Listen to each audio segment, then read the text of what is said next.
laptop စက္ကန့်ဝယ်တဲ့အခါယူရှင်ပြီးအင်တန်ထိရောက်တဲ့စနေလေးတွေကိုပြောပြပေးပါမယ်။ရင်ဆုံး microphone ဆမ်းမှုအတွက်ဒီ box တဲ့ကို VOIC voice ဆိုပြီးရိုက်ထည့်လိုက်ပါ။ပြီးရင် enter ခောက်ချလိုက်။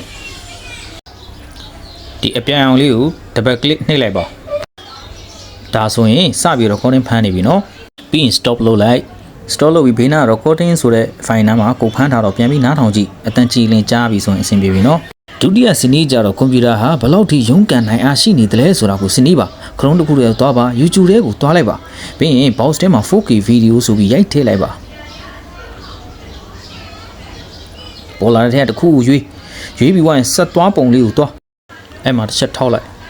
ထောက်ပြီးွားနဲ့ quality ဆိုတဲ့နေရာမှာ 4K ကိုရွေးပေးလိုက်ပါပြီးရင် minimize နဲ့ maximize မနေနဲ့နော်ပြီးရင်ဒုတိယ web camera စီသွားပါမယ် web camera ပေါ်လာပြီဆိုရင်ဘာမှမနှိပ်ဘဲနဲ့အခုနခရုံးက YouTube စီကိုပြန်သွားပါမယ်ဒါဆိုရင်ကွန်ပျူတာဟာ web camera ရော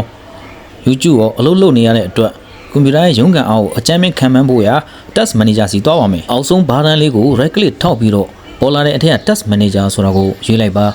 ဒါဆိုရင်အဖြူရောင်အခွက်ပေါ်လာမယ်အဲ့ဒီမှာ performance ကိုနှိပ်လိုက်ပါအဲ့မှာ CPU ထပ်ပြီး click နှိပ်လိုက်